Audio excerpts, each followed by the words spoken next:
Hi you guys, it's TA Megan and welcome back to school. I hope you had a really good spring break.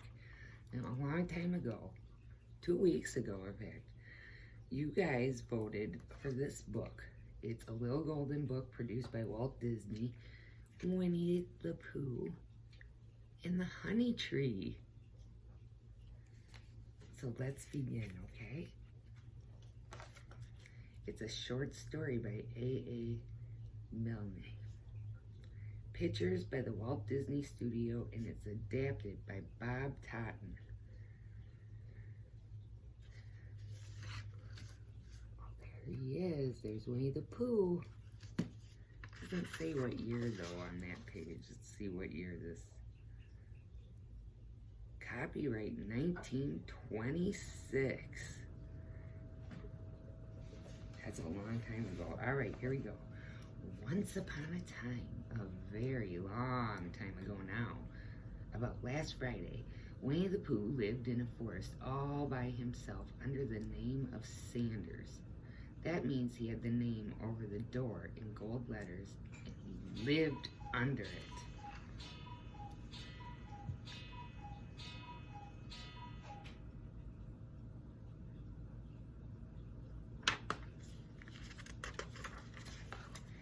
One day, when he was out walking, he came to a place in the middle of the forest. And in the middle of this place was a large oak tree.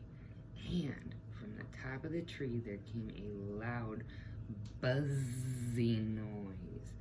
Winnie the Pooh sat down at the foot of the tree and put his head between his paws, and he began to think. First of all, he said to himself, that buzzing noise means something.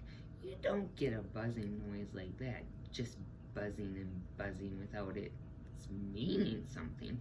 If there's a buzzing noise, somebody's making a buzzing noise. And the only reason for making a buzzing noise that I know of is because you're a bee.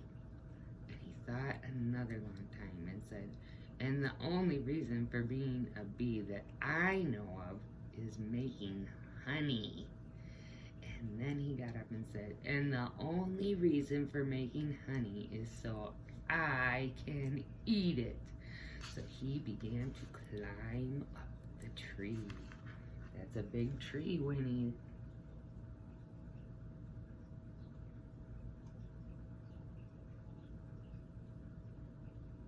Look at him thinking there. He climbed, and he climbed, and he climbed, and he climbed, and he sang a little song to himself that went like this. Isn't it funny how a bear likes honey? Buzz, buzz, buzz, I wonder why he does. And then he climbed a little further, and a little further, and then just a little further, and by the time he thought of another song. It's a very funny thought that if bears were bees, they'd build their nests at the bottom of trees. And that being so, if the bees were bears, we shouldn't have to climb up all these stairs.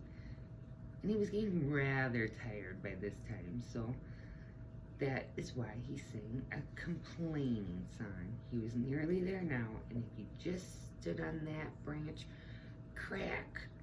Oh, help, said Pooh as he dropped 10 feet on the branch below him.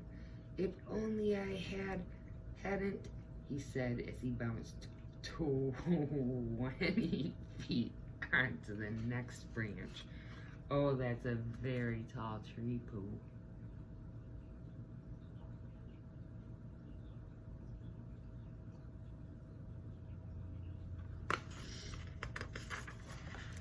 You see what I meant to do? He explained as he turned head over heels and crashed onto another branch 30 feet below.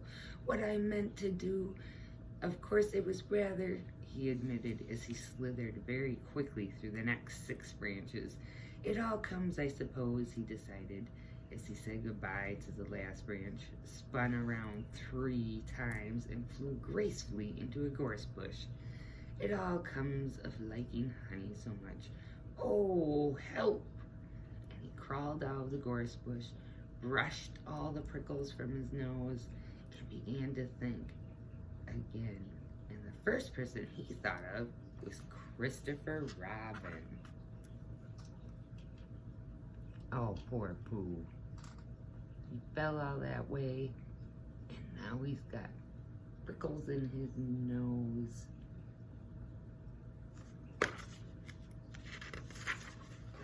So Winnie the Pooh went round to his friend Christopher Robin, who lived behind a green door in another part of the forest. "Good morning, Christopher Robin," he said. "Oh, good morning, Winnie the Pooh," said Christopher Robin. "I wonder if you've got such a thing as a balloon about you." "A balloon?" "Yes, I just said to myself coming along, I wonder if Christopher Robin has such a thing as a balloon about him. I just said it to myself, thinking of balloons and wondering." "Well, what do you want a balloon for?" said Christopher Robin. Winnie the Pooh looked around to see that nobody was listening, put his paw to his mouth, and said in a deep whisper, "Honey." "But you don't get honey with balloons." "I do," said Pooh. Well, it just happened that Christopher Robin had been to a party the day before at the house of his friend Piglet, and they had balloons at the party. Christopher Robin had a big green balloon, and one of Rabbit's relations had a big blue balloon and had left it behind, being really too young to go to a party at all. And so Christopher Robin had brought the green one and the blue one home with him. He had a green balloon and a blue balloon.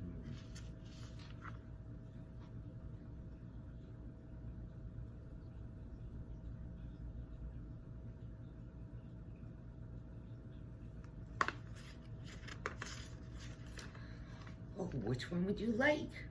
Christopher asked Pooh. Pooh put his head between his paws and thought very carefully. "It's like this," he said. "When you go after honey with a balloon, the great thing is not to let the bees know you're coming. Now, if you have a green balloon, they might think you were only part of the tree and not notice you. And if you have a blue balloon, they might think you were only part of the sky and not notice you. And the question is, which is most likely?" "Wouldn't they notice you underneath the balloon?" asked Christopher Robin. "Oh, they might or they might not," said Winnie the Pooh. "You never can tell with bees." And he thought for a moment and said, "I shall try to look like a small black cloud. That will deceive them." "Then you had better have the blue balloon," said Christopher Robin.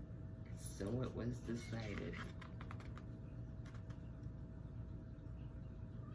"What's up, kitty?" "That's my cat, Jackie Blue."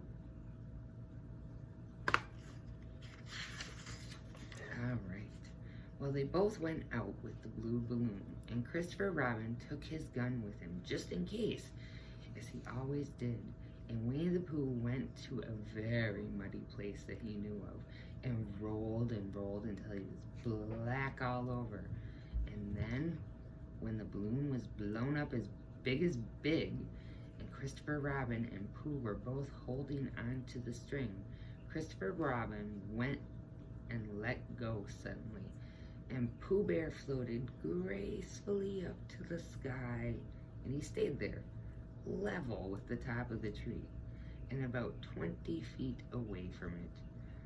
"Hooray!" shouted Christopher Robin. "Isn't it fine?" shouted Winnie the Pooh down to him. "What do I look like?"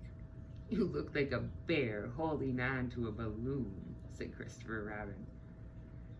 "Not," said Pooh anxiously, "not like a small black cloud in the blue sky?" "Not very much," said Christopher. "Ah, well, perhaps up here it looks different. And I say you never can tell with bees." Oh my goodness, he's gonna be so dirty. He'll need a bath. There was no wind to blow him near the tree, so there he stayed. He could see the honey, he could smell the honey, but he couldn't quite reach the honey. And after a little while, he called down, "Christopher Robin," he said in a loud whisper. "Hello. I think the bees suspect something." "What sort of thing?" "I don't know, but something tells me that they're suspicious. Perhaps they think you're after their honey. It may be that. You never can tell with the bees." There was another little silence, and then he called down again, "Christopher Robin." "Yes." "Have you an umbrella in your house?" "I think so." "Oh, I wish you would bring it out here and walk up and down with it and look up at me every now and then and say, 'Tut, tut, it looks like rain.' I think if you did that, it would help the deception which we are practicing on these bees." Well, Christopher Robin laughed to himself, silly old bear, and he didn't say it aloud because he was so fond of Pooh, and he went home for his umbrella.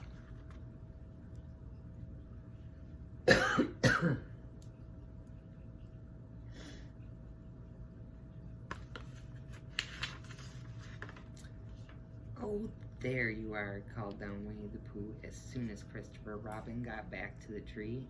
"I was beginning to get anxious. I've discovered that the bees are now definitely suspicious." "Shall I put up my umbrella?" said Christopher Robin. "Yes, but just wait one moment. We must be practical.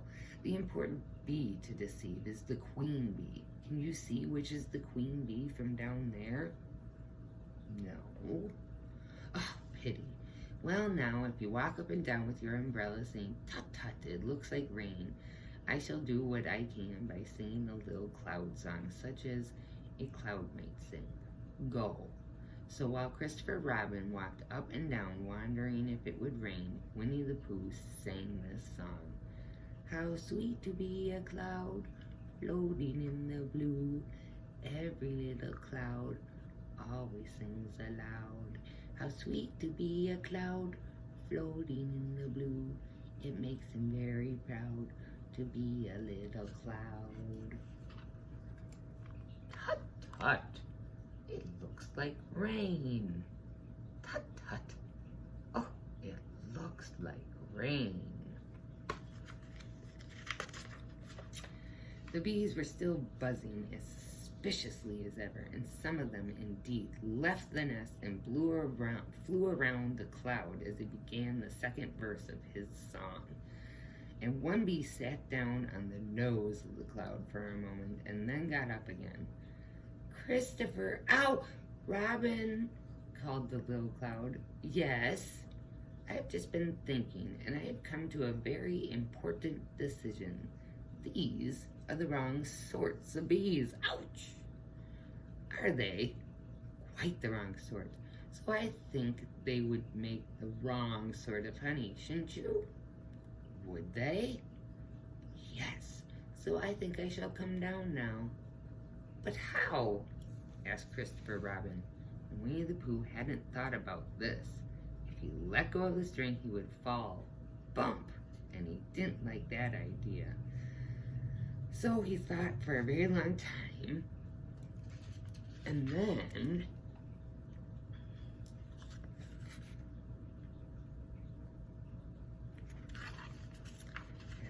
he said, "Christopher Robin, you must shoot the balloon with your gun.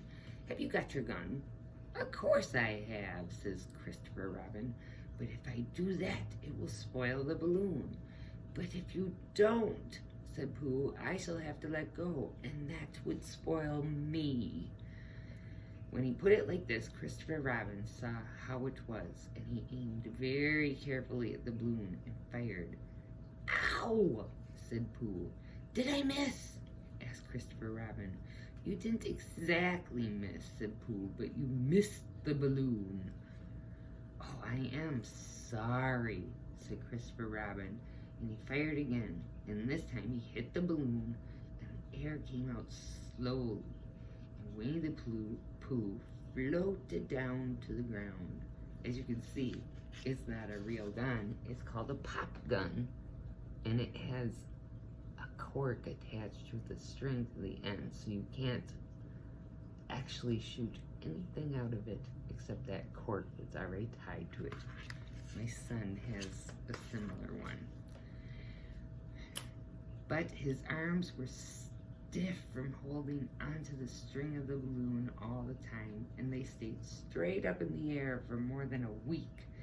And whenever a fly came and settled on the tip of Pooh's nose, he had to blow it off. And I think, but I'm not sure, that that is why he is always called Pooh. That is the end of Winnie the Pooh and the Honey Tree. Good choice. I hope you like this book. And don't forget to go back to Seesaw and pick which of the 3 books you would like to hear next Monday. All right. See you later for more story time. Bye-bye.